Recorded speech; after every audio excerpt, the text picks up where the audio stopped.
നയന അടുക്കളയില് ജോലി ചെയ്തുകൊണ്ടിരിക്കുന്ന സമയത്തേക്ക് അതിന്റെ വാതിക്കൽ വന്നിട്ട് ആദർശ് ഇങ്ങനെ നയനത്തിനെ നോക്കി നിൽക്കാണ്.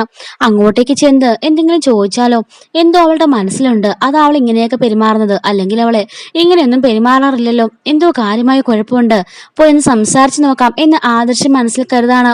ഇതേ സമയത്ത് തന്നെ നവ്യ മുറിയിലിരുന്ന് ആലോചിക്കാണ്. വളകാപ്പ് എങ്ങനെയെങ്കിലും മുടക്കണം, അല്ലെങ്കിൽ എല്ലാം തലകീഴായിട്ട് മറിയുമെന്ന് ഓർക്കുന്നു. അങ്ങനെ അവളുടെ കുറച്ച് ടാബ്ലറ്റ്സ് എല്ലാം എടുത്തിട്ട് എങ്കിൽ ഇത് കഴിക്കാം, ഇത് കഴിക്കുമ്പോൾ ബ്ലീഡിങ്ങും ഉണ്ടാവും, വയറുവേദനയും ഉണ്ടാവും, അങ്ങനെ ഹോസ്പിറ്റലിൽ പോയിട്ട് അബോർഷൻ ആയതാണെന്ന് പറയാം എന്നൊക്കെ അവൾ കരുതിയിട്ട് ആ ഗുളിക കഴിക്കാൻ ഒരുങ്ങിയിട്ട് വീണ്ടും ആലോചിക്കുകയാണ്, വേണ്ട, ഇത് കഴിച്ചാൽ ഭാവിയിൽ തടി വെക്കാനുള്ള ചാൻസ് ഉണ്ട്, എന്റെ ബോഡി ഷേപ്പും പോവും, എന്റെ സൗന്ദര്യം പോവും, എല്ലാം നഷ്ടമാവും, അതുകൊണ്ട് ഈ ഒരു കളി അങ്ങ് വിട്ടേക്കാം, മറ്റെന്തെങ്കിലും പ്ലാൻ ചെയ്യണം.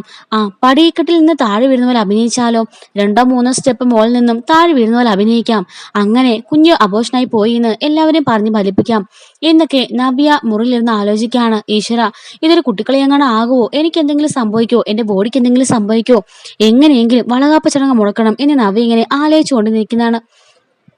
പിന്നെ കാണിക്കുന്നത് നയന അടുക്കളയിൽ ഇങ്ങനെ പച്ചക്കറി അറിഞ്ഞുകൊണ്ട് നിൽക്കുകയാണ് കേട്ടോ. ഇതേ സമയത്ത് തന്നെ ആദർശാണേല് പാദം പതുങ്ങിയും അങ്ങോട്ടേക്ക് കയറി വരികയാണ്. പതുങ്ങി വന്നിട്ട് ആദർശ് നയനോട് ചോദിക്കുകയാണ്, നയന എന്റെ എന്തെങ്കിലും ഹെൽപ്പ് വേണോ എന്ന് ചോദിക്കുമ്പോൾ നയന പറയാണ്, അയ്യോ വേണ്ട, ഉപദ്രവിക്കാതിരുന്നാ മതി, ദയവ് ചെയ്ത് ഇവിടെ നിന്ന് പോയി തന്നാൽ മാത്രം മതി, അത്ര സഹായം എനിക്ക് ചെയ്തു തന്നാൽ മതി എന്ന് പറയാണ്. അല്ല, ഞാനെന്തെങ്കിലും ചെയ്തു തരാം, ഹെൽപ്പ് വേണമെങ്കിൽ എന്ന് പറയുമ്പം നയന പച്ചക്കറി അരിഞ്ഞ കത്തിയെടുത്ത് ആദർശ് നേരെ നീട്ടിട്ട്, മര്യാദയ്ക്ക് പോകാനല്ലേ പറഞ്ഞത്, മേലാൽ എന്റെ അടുത്തേക്ക് കുണുങ്ങി വന്നേക്കരുത് എന്നും പറഞ്ഞ് നയന അങ്ങോട്ട് തിരിഞ്ഞു പോന്നു. ആദർശ് ഓർക്കാണ്, ഈശ്വര ഇവളെന്താ ഇങ്ങനെയൊക്കെ ബിഹേവ് ചെയ്യുന്നേ. അപ്പോഴേക്കും നയന അവിടെ നിന്ന് ഫോൺ എടുത്തിട്ട് ഫോൺ ഡയൽ ചെയ്ത് അവളുടെ കൂട്ടുകാരി വിജിതയെ വിളിക്കുന്നുണ്ട്. വിജിതയെ പറഞ്ഞോ, എന്തൊക്കെയായി കാര്യങ്ങള്? അമ്മായിമ്മ ഭർത്താവും ഇപ്പോഴും നിങ്ങളുടെ പോരാണോ? ഞാൻ പറഞ്ഞില്ലേ വിജിത, ഒന്നും നമ്മൾ സഹിച്ചു നിൽക്കേണ്ട കാലഘട്ടത്തിലല്ല നമ്മളിപ്പോ നിൽക്കുന്നത്. നമ്മൾ സ്ത്രീകൾക്ക് എല്ലാ അവകാശവും ഉണ്ട്, അതുകൊണ്ട് തന്നെ ഞാൻ പറഞ്ഞോലെ അങ്ങ് ചെയ്തോ, രണ്ടിനിട്ടും ശരിയാക്കിക്കോ, നീ നല്ല തല്ലങ്ങ് വെച്ച് കൊടുത്തോ, നീ മുന്നും പിന്നും നോക്കണ്ട എന്ന് പറയുന്നുണ്ട്. അതല്ല, എങ്ങനെയെങ്കിലും പോലീസ് കേസൊക്കെ ആവാണെന്നുണ്ടല്ലോ, എന്റെ ആദർശേട്ടനുണ്ട് കൂടെ, എന്റെ ഭർത്താവുണ്ടല്ലോ, നിനക്കറിയാമല്ലോ, വലിയ പുള്ളിയാ, ഈ കുടുംബം തന്നെയാ ഈ നാട്ടിലെ ഏറ്റവും വലിയ ആൾക്കാര്, അതുകൊണ്ട് അവരുടെ സ്വാധീനം പണം ഒക്കെ ഉപയോഗിച്ച് അവർ തന്നെ പുറത്തിറക്കിക്കോളും എന്നൊക്കെ പറയുമ്പോൾ ആദർശ് ഡി എന്ന് വിളിക്കുന്നുണ്ട്. നയന എന്നിട്ട് നിർത്താതെ ഇങ്ങനെ അത് തന്നെ പറഞ്ഞുകൊണ്ട് നിൽക്കുകയാണ് കേട്ടോ. ഇതേ സമയത്ത് തന്നെ ജലജ മുത്തശ്ശിയോട് പറയാണ്, ഞാൻ പറഞ്ഞതിൽ എന്തെങ്കിലും തെറ്റുണ്ടോ അമ്മേ, ഇന്നേ വരെ ആദർശ് അടുക്കളയിൽ കയറിയിട്ടുണ്ടോ? ഭക്ഷണം കഴിക്കാറാകുമ്പം കയ്യും കഴുകി ഡൈനിങ് ടേബിളിന്റെ മുകളിൽ വന്നിരിക്കും, അത് ഡൈനിങ് ടേബിളിന്റെ ചെയറിൽ വന്നിരിക്കും, അതല്ലേ സംഭവിക്കാറ്. ഇന്നേ വരെ അവൻ അടുക്കളയിൽ കയറിയിട്ടുണ്ടോ? ഇപ്പൊ കണ്ടില്ലേ, നയന എപ്പോ അടുക്കളയിലുണ്ടോ അതേ സമയത്ത് തന്നെ അവനും അടുക്കളയിലുണ്ട് എന്ന് പറയാണ്. അപ്പൊ മുത്തശ്ശി പറയുന്നുണ്ട്, ജലജ നീ ഒരു കാര്യം മനസ്സിലാക്കണം, ഇപ്പൊ എല്ലാ ഭർത്താക്കന്മാരും ഭാര്യയുടെ കൂടെ അടുക്കളയിൽ കയറി സഹായിക്കും, എല്ലാ വീടുകളിലും അങ്ങനെ തന്നെയാ എന്നൊക്കെ പറഞ്ഞ് മുത്തശ്ശി പറഞ്ഞ് മനസ്സിലാക്കുന്നുണ്ട്. നവ്യ അപ്പോഴേക്കും താഴേക്ക് ഇങ്ങനെ ഇറങ്ങി സ്റ്റെയറിന് അവിടെ നിൽക്കാൻ കേട്ടോ. ഈശ്വര, കാലൊന്ന് എടുത്തു വെച്ച് സ്ലിപ്പായി നോക്കിയാലോ എന്ന് പറഞ്ഞിട്ട് അവളൊരു കാല് താഴേക്ക് മുകളിൽ നിലയിൽ എടുത്തു വെക്കാണ്. എന്നിട്ട് അയ്യോ വേണ്ട, ഇവിടെ നിന്നെങ്ങാണ് വീണ എന്റെ പൊടി പോലും കിട്ടില്ല എന്നും പറഞ്ഞിട്ട് അവള് കാല് പതിയെ വലിക്കുന്നുണ്ട് കേട്ടോ. പിന്നീട് കാണിക്കുന്നത് ഹാളിലിരിക്കുന്ന നയനെയും ആദർശിനെയുമാണ്. ആദർശാണെങ്കിലോ ഫോണിൽ എന്തോ നോയിക്കൊണ്ടിരിക്കുകയായിരുന്നു. പെട്ടെന്ന് നയന ആദർശിനൊന്ന് ഏറിട്ട് നോക്കിയിട്ട് വീണ്ടും ഫോൺ എടുത്ത്, വിജിതേ പറഞ്ഞു, എന്തായി കാര്യങ്ങള്?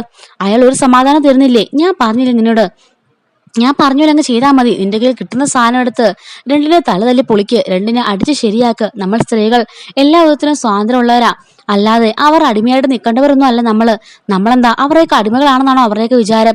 വിവാഹം കഴിഞ്ഞ പെണ്ണുങ്ങൾ എന്ന് പറഞ്ഞാൽ അവരെയൊക്കെ മനസ്സിനുള്ളിൽ എന്താ, നിന്നെ ചതിക്കാനും വഞ്ചിക്കാനും ഒക്കെ നോക്കിയിട്ട് അവരെന്തിനു നീ ഇത്ര സ്നേഹിക്കുന്നത് എന്നൊക്കെ പറയണട്ടോ നയന. അപ്പോഴേക്കും ആദർശ് എന്നിട്ട് പറയാണ്, നീ എന്തൊക്കെയാ പറഞ്ഞു കൊടുക്കുന്നത്? നീ പറഞ്ഞ പ്രകാരം അവൾ എന്തെങ്കിലും ചെയ്തിട്ടെന്നാ ഞാനെങ്കിലും കാണില്ല രക്ഷിക്കാൻ. അപ്പോഴേക്കും നയന പറയാണ്, ഞാൻ കരുതിയത് എന്റെ ഭർത്താവിന് അതിനുള്ള കഴിവൊക്കെ ഉണ്ടായിരിക്കുന്ന, അതില്ലെങ്കിൽ വേണ്ട എന്ന് പറയുമ്പം ആദർശൊന്നും മിണ്ടാൻ നിൽക്കുന്നുണ്ട്. എന്നിട്ട് ആദർശ് ചോദിക്കാണ്, ശരിക്കും നീ നിന്റെ ഫ്രണ്ടിനെ വിളിക്കുന്നതായിരുന്നോ? അതെന്താ നിങ്ങൾ അങ്ങനെ ചോദിച്ചത്? അല്ല, എന്നെ കേൾപ്പിക്കാൻ വേണ്ടി എന്തൊക്കെ പറഞ്ഞ പോലെ തോന്നിയെന്ന് പറയുമ്പം നയനെ പറയാണ്, നിങ്ങൾക്ക് അങ്ങനെയൊക്കെ ഫീൽ ചെയ്തിട്ടുണ്ടെങ്കിൽ നിങ്ങളുടെ മനസ്സിൽ എന്തെങ്കിലും കാണും, അതുകൊണ്ടാ അങ്ങനെയൊക്കെ. ഞാനിപ്പോഴും ഓർക്കായിരുന്നു, എല്ലാ ആണുങ്ങൾക്കും ഇപ്പോഴും ഒരു ചിന്താഗതിയുണ്ട്, അവരുടെയാണ് ഈ ലോകം മുഴുവനെന്നും, അവരുടെയാണ് ഈ സാമ്രാജ്യം എന്നും. അതുകൊണ്ട് തന്നെ പെണ്ണുങ്ങൾ എന്ന് പറഞ്ഞാൽ അവർക്കൊരു തരം അടിച്ചമർത്തൽ പോലെയാ. പാവപ്പെട്ട പെൺകുട്ടികള് ഓരോ വീട്ടിലും കിടന്ന് കഷ്ടപ്പെടുക, അതുകൊണ്ടാ ഞാൻ ഇനിമേൽ അങ്ങനെ ഇറങ്ങാൻ പോവാ. ഏത് പെണ്ണ് കഷ്ടപ്പെട്ടാലും അവരെല്ലാം സഹായിക്കാൻ അവിടെ ഞാനുണ്ടാവും എന്നൊക്കെ നയന പറയുന്നുണ്ട്. ഇതേ സമയത്ത് തന്നെ ദേവയാനാണെങ്കിലോ ജലജനെ നിർത്തിപ്പൊരിക്കാണ്. ഒരു കുഞ്ഞാവി ഉണ്ടായി ഒരു പേരക്കുട്ടി ആയാല് ഇവളെ മുത്തശ്ശിയായി പോവോന്ന് പേടിച്ചിട്ടായിരിക്കും ജലജ അവളെ നോക്കുവോ ഹെൽപ്പ് ചെയ്യോ ഒന്നും ചെയ്യാത്തത്. അല്ലേ ജലജ എന്നൊക്കെ പറഞ്ഞിട്ട് ജലജ നല്ലവണ്ണം മൂന്നുപേരും നല്ല തേച്ചെടുക്കുന്നുണ്ട് കേട്ടോ. ജലജ ദേഷ്യപ്പെട്ട് ഒന്നും മിണ്ടാതിരിക്കാണ്. ഇതേ സമയത്ത് തന്നെ നവ്യ ആണെങ്കിലോ മുകളിൽ നിന്നും താഴേക്ക് പതിയെ പതിയെ ഇറങ്ങി വരുന്നുണ്ട്. എന്തായാലും 2-3 സ്റ്റെപ്പ് മുകളിൽ നിന്ന് വീണാ മതി, അതല്ലാതെ എന്തെങ്കിലും പറ്റിയ എന്ത് ചെയ്യുന്നു കരുതിയിട്ട് നവ്യ അവിടെ ഇങ്ങനെ ആലോചിച്ചുകൊണ്ട് നിൽക്കാണ്.